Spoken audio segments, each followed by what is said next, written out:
So ఆ కోర్స్ని sale చేస్తాను అనమాట. అండ్ దాంతోపాటు స్పాటిఫైలో పాడ్కాస్ట్లు చేస్తాను.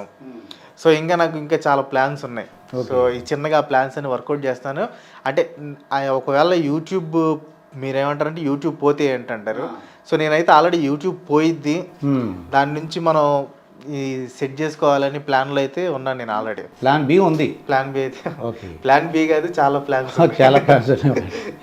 ఆ plan below B1 B2 B12 లాగా అలా ఉన్నాయన్నమాట. ఓకే, అయితే కొంతమంది యూట్యూబర్లు చూస్తుంటే చాలా ఆశ్చర్యంగా ఉంటుంది. బ్యాంకాక్ పిల్ల, పూల చొక్క, అలాగే నేను కొంతమంది ఇంటర్వ్యూ చేశాను. అమ్మ మాట, మామ్ అండ్ మీ, అటువంటి వాళ్ళందరూ కూడా, అలాగే కృష్ణ చైతన్య రెడ్డి, చాలా అది వాళ్ళు ఒక వీడియో పెడితే వెంటనే ఆ జనాలందరూ చూస్తున్నారు. అది కొంతమంది ఏమన్నారంటే నేను ఎంతో కష్టపడి వీడియోస్ చేస్తున్నానండి, మా అబ్బాయి నేను ఎడిటింగ్ చేస్తాం ఇలా చేసిన ఎవరు చూడలేదు అంటుంటారు. అంటే వాళ్ళ సక్సెస్కి ఏంటి కారణం ఏంటి అంటారు. ఫస్ట్ బ్యాంకాక్ పిల్లల్ని తీసుకుని అనలైజ్ చేస్తే, బ్యాంకాక్ పిల్ల, సో మన వాళ్ళకి బ్యాంకాక్ అనేది ఒక ఫ్యాంటసీ. ఓకే, మన వాళ్ళకి ప్రతి ఒక్కళ్ళు బ్యాంకాక్ వెళ్ళాలరా, ఎలా ఉండిద్ది అలా ఉండిద్ది అని ఒక ఫ్యాంటసీ అనమాట. సో బ్యాంకాక్ అనేది అక్కడ ఒక ఇంట్రెస్టింగ్ సెగ్మెంట్. అండ్ ఇంకో విషయం ఏంటంటే, మనం బ్యాంకాక్ అంటే ఎప్పుడు ఈ పట్టాయా, బీచ్లు, థాయ్ మసాజ్లు, రెడ్ లైట్ ఏరియాలు, వీటి గురించి ఎక్కువ వింటూ ఉంటారు. సో మనోళ్ళకి ఆ బ్యాంకాక్లో ఇల్లు ఎలా ఉంటాయి, అక్కడ లైఫ్ స్టైల్ ఎలా ఉండిద్ది, ఆ కల్చర్ ఎలా ఉండిద్ది, అక్కడ స్ట్రీట్స్ ఎలా ఉంటాయి, అక్కడ కొట్లు ఎలా ఉంటాయి, అక్కడ జనాలు ఉండి ఇల్లు ఎలా ఉంటాయి, ఇవి అనేది తెలియదు ఎవరికి బేసిక్గా. సో ఈ బ్యాంకాక్ పిల్లలు వచ్చిన తర్వాత ఏమైందంటే అవి చూపించడం స్టార్ట్ చేయడం వల్ల ఏంటంటే జనాలు ఎక్కువగా ఇంట్రెస్ట్గా చూశారు. సో బ్యాంకాక్ అనేది ఇంట్రెస్టింగ్ ఫ్యాక్టర్. దానికి తోడు ఆ లైఫ్ స్టైల్ చూపించడం అనేది, దానివల్ల బ్యాంకాక్ పిల్లకి ఒక ప్రొజెక్షన్ అనేది వచ్చింది అక్కడ. దానికి తోడు ఏంటంటే ఆమె స్టార్టింగ్లో పెద్ద వీడియోస్ చేయకుండా షార్ట్ వీడియోస్ పెట్టింది. సో ఆ టైంలో ఆల్రెడీ యూట్యూబ్ వాడు షార్ట్స్ని బాగా ప్రమోట్ చేస్తున్నాడు. ఎవరు షార్ట్స్ చేసినా బాగా వెళ్తూ ఉన్నాయి, సబ్స్క్రైబర్స్ వస్తూ ఉన్నారు. సో దానివల్ల ఏంటంటే ఈ షార్ట్స్ బూమ్ ఒకటి, అందులో ఈ బ్యాంకాక్, ఈ రెండు కలిసి ఆ అమ్మాయికి బాగా బూస్ట్ ఇచ్చినాయి అనమాట. సో అట్లా సాగిద్ది ఇప్పుడు దాకా. అంటే ఇంకా ఎంత కొత్తగా చూపిస్తే అంతకాలం ఆ ఛానల్ ఉండిద్ది, కొత్తగా చూపించడానికి ఇంకా లేవంటే ఆ ఛానల్ డ్రాప్ అయిపోయింది అనమాట. అంటే ఇంకా కంటెంట్ రావాలి మనం, కొత్త కంటెంట్, కొత్త విషయాలు తెలుసుకోవాలి. సో ఫర్ ఎగ్జాంపుల్ నేను మీకు అంటే పేరు చెప్తూ బాగుండదు లేదు చెప్తాను. యుఎస్ఏ రాజా అని ఒక, సో ఆయన కూడా ఇంతే, ఒక వెలుగాడి ఇప్పుడు పెద్ద వ్యూస్ రావట్లేదు. సో ప్రాబ్లం ఏంటంటే ఆయన చూపించాల్సిన చూపించాడు, అమెరికాలో మొత్తం చూపించాడు. సో ఇంకా చూపించడానికి ఏమీ లేవు, ఇంకా మళ్ళీ అయ్యే చూపిస్తా ఉంటే జనాలు కూడా ఇంట్రెస్ట్గా చూడరు కాబట్టి అది అంతటితో అయిపోయింది. అట్లా కాకుండా ఫర్ ఎగ్జాంపుల్ ఇప్పుడు నాన్ వేషన్ అని ఒక ఛానల్ ఉన్నారు. సో ఆయన ఒకే దగ్గర ఉండడు, డిఫరెంట్ కంట్రీస్ మారుతూ ఉంటాడు కాబట్టి ఆయన ఎప్పుడైతే అలా మారుతూ ఉంటాడో అప్పటి వరకు ఆ ఛానల్ అలా రన్ అవుతూ ఉండిద్ది. అంటే ప్రపంచ యాత్రికుడు అతను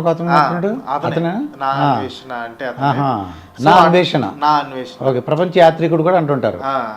సో అట్లా అనమాట, అతను డిఫరెంట్ కంట్రీస్ వెళ్తున్నాడు కాబట్టి ప్రతిదానికి డిఫరెంట్ కొత్తదనం ఉంది కాబట్టి చూస్తూ ఉంటారు. సో అది నేను అనుకున్నాను. అంటే అన్ని కంట్రీస్ అయిపోతాయి ఏంటన్నది చూడాలి ఇప్పుడు. అయితే క్రాంతి, ఇప్పుడు వీడియోస్ ఎంతో కష్టపడి చేస్తున్నావు, ఎప్పుడన్నా అప్లోడ్ చేసిన తర్వాత భయపడిన సంఘటనలు ఉన్నాయా? అమ్మో ఇది ఇంటర్ పెట్టి ఏమైనా అవుతుందా? లేదు. నేను ఎందుకంటే నువ్వు దమ్మున్నవాడివి, ధైర్యం ఉన్నవాడి. నేను నీ వీడియోస్ చూసినప్పుడు ఆశ్చర్యంగా ఉందన్నమాట. అదేంటంటే డిమానిటైజేషన్ స్కాము, అమ్మో అనుకున్నాను. తర్వాత ఏమో ఆంధ్ర అప్పులు, నేను ఒకే పార్టీకి అన్నీ చూసాను అన్నమాట. నేను చూస్తే ఫ్యాక్ట్స్ చెప్పావు అంతే. నాకు అక్కడ ఏంటంటే నీకు తమ్నే ఒకలా ఉంది, ఫ్యాక్ట్స్ ఒకలా ఉన్నాయి. నాకు చాలా ఆశ్చర్యంగా లేదు, నువ్వు దమ్మున్నవాడు, ధైర్యం ఉన్నవాడు, ఎలాగని ఇంటర్వ్యూ చేయాలని అనుకున్నాను అన్నమాట నేను. అంటే భయం అయితే ఇప్పుడు పడలేదు, కానీ నెగిటివిటీ అయితే మాత్రం కంపల్సరీ వచ్చింది. ఇప్పుడు ఆ డిమానిటైజేషన్ పెట్టినప్పుడు ఆ బీజేపీ వాళ్ళ నుంచి కానీ భయంకరమైన నెగిటివిటీ వచ్చింది. అండ్ కొంతమంది అయితే యాంటీ హిందూ అంటారు. మీరు నా ఛానల్ మొత్తం చూసి దాని మీద యాక్చువల్గా ఒక వీడియో చేద్దాం అనుకుంటున్నాను. ఏంటంటే అంటే కొంతమంది వ్యక్తిగతంగా విమర్శించాలి ఏదో ఒకటి అన్నట్టు ఇలాంటివి చేస్తూ ఉంటారు. బట్ దాని మీద ఒక వీడియో కూడా చేద్దామని ప్లాన్లో ఉన్నాను. కానీ మీరు నా ఛానల్ మొత్తం చూస్తే హిందూయిజం గ్రేట్నెస్ గురించి చాలా వీడియోస్ చేశా. ఆడోళ్ళు బొట్టు ఎందుకు పెట్టుకుంటారు, గుళ్ళో గంట ఎందుకు ఉండిద్ది, బొమ్మల మీద గుళ్ళు మీద అసలు బూత్ బొమ్మలు పెట్టడానికి వాళ్ళు ఎందుకు పెట్టాల్సి వచ్చింది, దానికి పాజిటివ్ రీజన్, నెగిటివ్ కాదు. సో ఇట్లా ఒకప్పుడు మనం మూఢనమ్మకాలు అంటే ఒకప్పుడు నమ్మిన మూఢనమ్మకాలని ఇప్పుడు కూడా ఎందుకు నమ్ముతున్నాం, వాళ్ళు నమ్మటానికి ఉన్న సైంటిఫిక్ రీజన్స్ ఏంటి ఆ రోజుల్లో.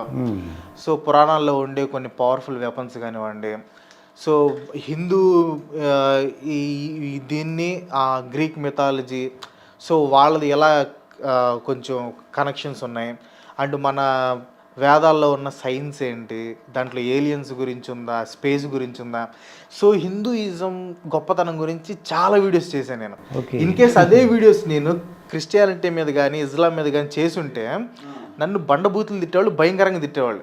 సో ఈ యాంటీ హిందూ అనేవాళ్ళకి నేను ఆ చేసిన వీడియోస్ అన్నీ తెలియదు. వాళ్ళు ఇది డిమానిటైజేషన్ చూస్తారు, దాంట్లో మీరే తప్పు లేదు అంటున్నారు. తప్పు లేదు. సో ఇప్పుడు దాంట్లో తప్పు చెప్పలేనప్పుడు ఏమనాలి, నన్ను వ్యక్తిగతంగా ఏదో ఒకటి చేయాలి. సో ఇది anti Hindu, anti Indian, anti national, so అట్లాంటివి వస్తూ ఉంటాయి. ఇప్పుడు అసలు ఆంధ్ర అప్పులు అంటే నాకు ఆశ్చర్యం వేసింది. ఆంధ్ర అప్పులు వీడియో చేయకముందు నన్ను వీడు వైఎస్ఆర్సీపీ పేటీఎం గాడీడు అది ఇదని భయంకరంగా తిట్టేవాళ్ళు. అది చేయటం, అది ఆ వీడియో చేయగలనే వీడు టీడీపీ పోయాడు, వీడు టీడీపీ కుక్క, అది ఇదని ఈ టైప్. సో అంటే నాకు ఆనందం కలిగించే విషయం ఏంటంటే ఒక బయాస్డ్ కాకుండా అన్ని వైపుల నుంచి అందరూ సమపాలంగా వీడి ఈ పార్టీ అంటున్నాడు కాబట్టి సో నేను అందరూ వాడినని అప్పుడు అనిపించింది నాకు. నేను Q2KV చూసాను అన్నమాట. ఇది 100 ప్రశ్నలు. అది యాక్చువల్గా మాలాంటి సైన్స్ మేము స్కూల్ బ్యాక్గ్రౌండ్ నుంచి ఒక టీచర్ ప్రొఫెషన్ నుంచి వచ్చాను. నేను 35 years ఎక్స్పీరియన్స్ ఉంది.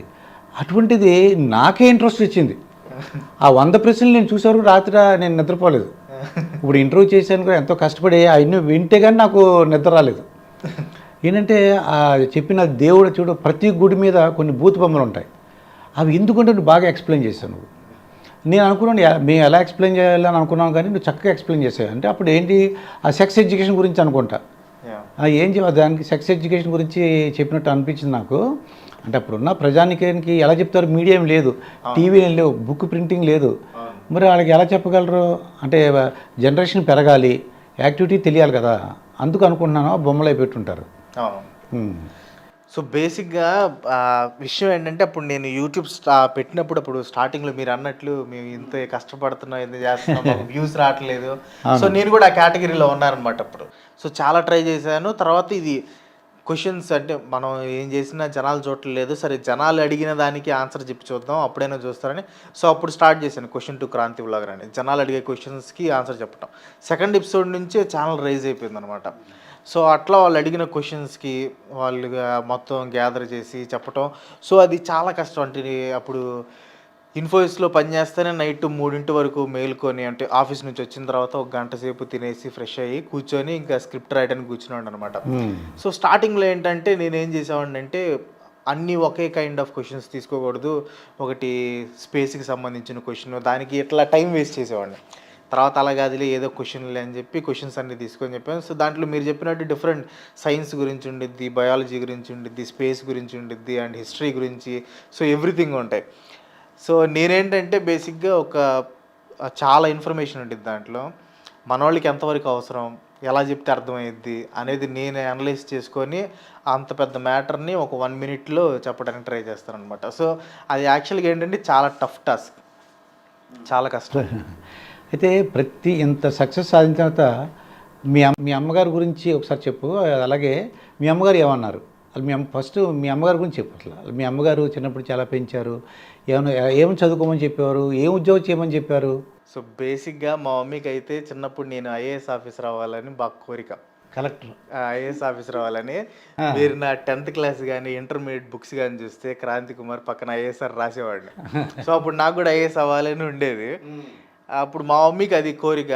సో మా మమ్మీ అంటే కొంచెం సాఫ్ట్ అనమాట, మరి అంత కాదు.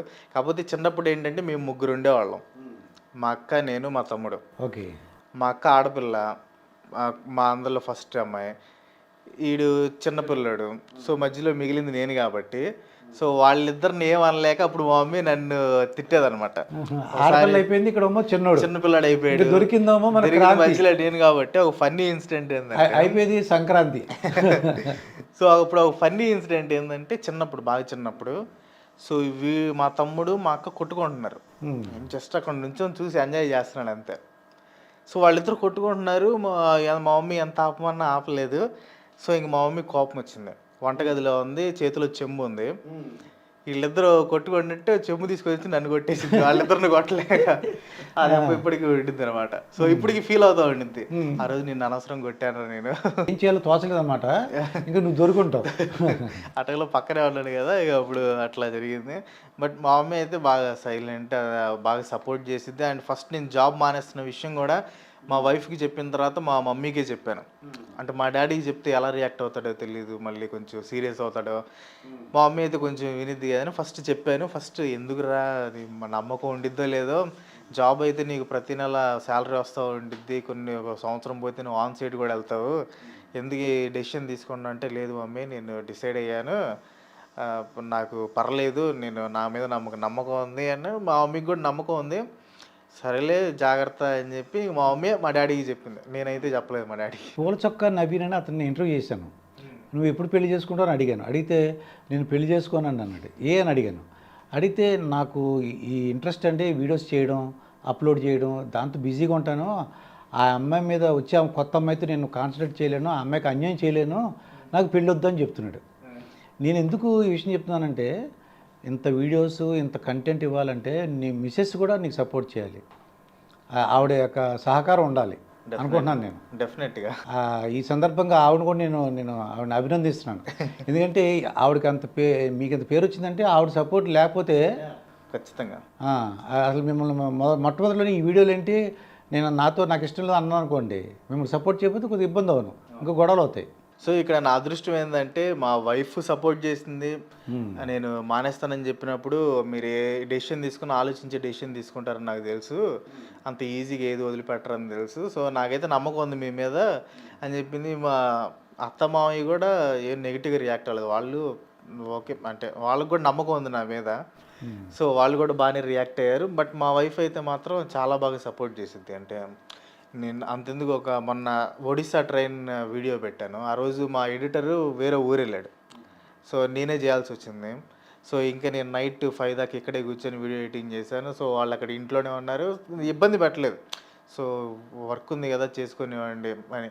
కొన్ని సార్లు అయితే నాకు ఏమన్నా హెవీ వర్క్ ఉంటే, వాళ్ళు ఇక్కడ పొన్నూరులో మా అత్తమ్మ వాళ్ళు ఉంటారు, నాకు ఎప్పుడైనా ఇబ్బందిగా అనిపిస్తే వాళ్ళు పొన్నూరు వెళ్తారు అనమాట, డిస్టర్బ్ చేయకూడదని. సో ఆ టైప్ ఆఫ్ సపోర్ట్ ఉండేది, వాళ్ళు అంత సపోర్ట్ చేస్తున్నారు కాబట్టి ఖచ్చితంగా. అంటే మీరు అన్నారు కాబట్టి పెళ్ళి ఎందుకు అయ్యేదని, సో అది అనేది రాంగ్ పర్సెప్షన్. ఎందుకంటే ఇప్పుడు బాగానే ఉండేది, కానీ ఒక స్టేజ్ దాటిన తర్వాత ఒంటరిగా ఉండాలంటే చాలా కష్టం. నేను ఆర్ నారాయణమూర్తి గారితో ఒక ఇంటర్వ్యూ చేశాను. సో ఆ ఇంటర్వ్యూలో ఆయన బాధపడుతున్నాను అనమాట, అరే నేను ఎందుకు పెళ్లి చేసుకోలేకపోయాను, సో అటు చూస్తే ఒక 2 గోరింకలు వెళ్ళి గూడు కట్టుకొని ఉంటున్నాయి. సో అంటే ప్రకృతిలో ప్రతిదీ జంటలుగా ఉన్నాయి.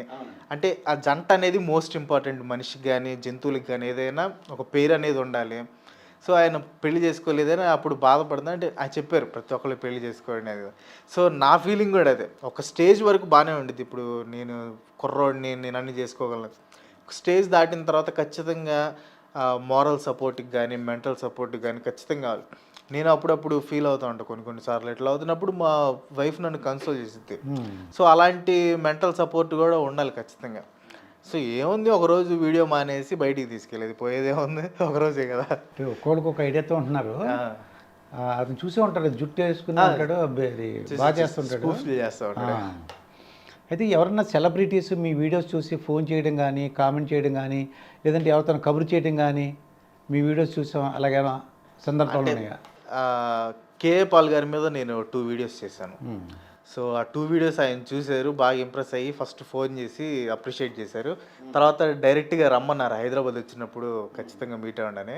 సో వెళ్ళి కేఏ పాల్ గారిని అయితే మీట్ అయ్యాను. సో ఆయన అప్పుడు ఆ వీడియో కూడా పెట్టాను నేను. సో బాగా అప్రిషియేట్ చేశారనమాట. అంటే నా గురించి ఇంత యాక్యురేట్ ఇన్ఫర్మేషన్ ఇప్పటివరకు ఎవరు చెప్పలేదు. ఆయన కొంచెం హ్యాపీగా ఫీల్ అయ్యాడు. ఆయన డౌన్ఫాల్ కూడా చేశాం. అంటే ఆయన గొప్ప వ్యక్తిగా ఎలా అయ్యాడు, హీరో నుంచి జీరో అయిపోయాడు, గొప్ప వ్యక్తిగా ఎలా అయ్యాడు, మళ్ళీ అతనే కమీడియన్గా ఎలా మారిపోయాడు అనేది కూడా చేశాను అనమాట. సో అది కూడా ఆయన ఇంప్రెస్ అయ్యాడు. అంటే కామెడీ వేలో తీసుకెళ్ళినా కానీ ఆయన దాంట్లో ఉన్న సోల్ని అర్థం చేసుకున్నాడు ఆయన. ఓకే, అంటే యాక్యురేట్ ఇన్ఫర్మేషన్ చెప్పావు, 99% యాక్యురేట్ ఇన్ఫర్మేషన్, ఇంతవరకు ఎవరు చెప్పలేదని అప్రిషియేట్ చేశారు. అయితే యూట్యూబర్లు చాలామంది ఒక ప్రశ్నగా జవాబు చెప్పలేకపోతున్నారు, లేకపోతే చెప్పాలి ఇష్టపడలేదు. ఇన్కమ్ ఎంత అంటే వాళ్ళు ఇష్టపడలేదు, ఎందువల్లంటే వాళ్ళు చెప్పట్లేదు, కారణం ఉందంటావా ఏంటి అలా? అంటే ఇప్పుడు ఎలా ఉందంటే సార్ బయట సొసైటీ ఎలా ఉందంటే ఉమ్, బయట ఒకడు ఉద్యోగం చేసి ఎన్ని లక్షలు సంపాదించినా పర్లేదు, ఉమ్. యూట్యూబ్లో వీడియోస్ పెట్టి డబ్బులు సంపాదిస్తే మాత్రం వీడు చూడరా మనం చూస్తుంటే డబ్బులు సంపాదిస్తున్నాడు అనే ఇది ఒక రాంగ్ పర్సెప్షన్ ఉందన్నమాట.